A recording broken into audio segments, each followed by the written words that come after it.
আসসালামু আলাইকুম রহমতুল্লাহি ওয়া বারাকাতু। প্রিয় মুসলমান ভাই ও বোনেরা, আশা করি আল্লাহ পাকের অশেষ রহমতে আপনারা সবাই ভালো আছেন। শুরু করতে যাচ্ছি ইসলামিক প্রশ্ন পর্ব।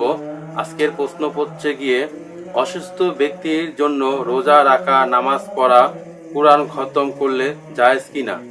অসুস্থ ব্যক্তির জন্য রোজা, নামাজ পড়া এবং কোরআন খতম দেওয়া কোনো জায়েজ নেই। বরঞ্চ যে অসুস্থ হবে তার জন্য বেশি বেশি করে আল্লাহর কাছে দোয়া চাওয়া, যাতে উনি সুস্থ হয়ে যায়। পরের প্রশ্ন, আকিকা না করে সেই টাকা দান করা যাবে কি না? আকিকা না করে সেই টাকা দান করা যাবে কি না? আকিকা করা সুন্নাহ, তবে আকিকা করতে হবে, আকিকার টাকা দান করা যাবে না। দান করতে হলে অন্য টাকা অন্য নিয়তে দান করতে পারবেন, কিন্তু আকিকার টাকা দান করা যাবে না। পরের প্রশ্ন, নামাজে উচ্চারণ ভুল হলে আবার ঠিক করে পড়লে সাহস সেজদা দিতে হবে কি?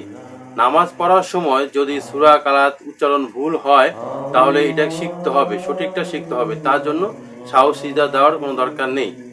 পরের প্রশ্ন, নামাজ পড়ে আবার সুদ ঘুষ খায়, এই নামাজে কি ফজিলত কি? যে নামাজ পড়ে সে সুদ ঘুষ খায়, তো যে নামাজ পড়ে প্রকৃত নামাজি ব্যক্তি কখনোই অন্যায় কাজ করবে না।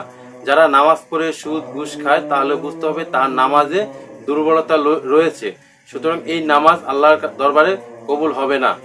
পরের প্রশ্ন, মেয়েরা কি হাত পায়ে লোম উঠাতে পারবে কিনা?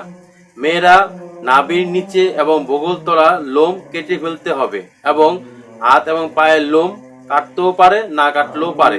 তো এটা কাটলে গুনাহ হবে না। যদি হাত পায়ের লোম পুরুষের মতন বড় হয়ে যায়, তাহলে অবশ্যই এটা কেটে ফেলাই ভালো।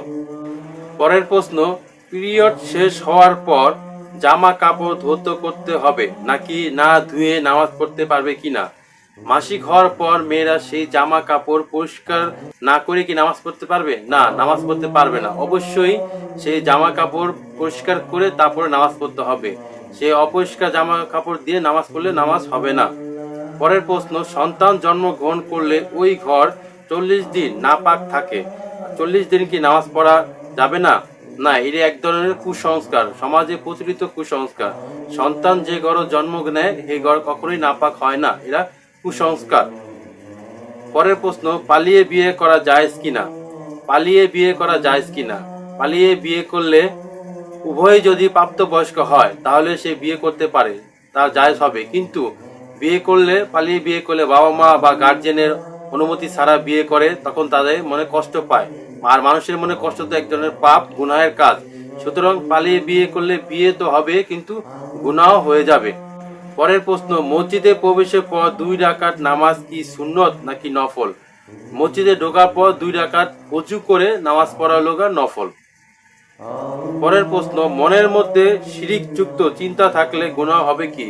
কারো মনের ভিতরে খারাপ চিন্তা, পাপ চিন্তা, অনেক বড় পাপ চিন্তা যদিও থাকে, কিন্তু সেই পাপটা সে যতক্ষণ না পর্যন্ত না করবে, ততক্ষণে তার আমলনামা পাপ লেখা হবে না, তার গুনাহ লেখা হবে না। সুতরাং পাপ না করার আগ অব্দি তার গুনাহ লেখা হয় না।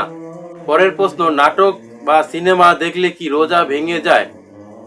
নাটক সিনেমা দেখা পাপ, গুনাহের কাজ, আর রোজা রেখে এগুলো দেখা তো আরো গুনাহের কাজ। সুতরাং রোজা রেখে নাটক সিনেমা দেখলে রোজা ভাঙে না, তবে রোজা মাকরুহ হয়ে যায়। পরের প্রশ্ন, ইচ্ছাকৃতভাবে সুন্নতে মুআক্কাদা নামাজ না পড়লে কি গুনাহ হবে? সুন্নতে মুআক্কাদা নামাজ না পড়লে গুনাহ হবে না, তবে সুন্নত নামাজ পড়লে অনেক সওয়াব আছে। তো এই ছিল আজকের প্রশ্ন পর্ব। তো প্রশ্ন পর্বটি ভালো লেগে থাকলে চ্যানেলটিকে সাবস্ক্রাইব করে ভিডিওটিকে লাইক করে দিবেন। আসসালামু আলাইকুম রহমতুল্লাহি ওয়া বারাকাতুহু।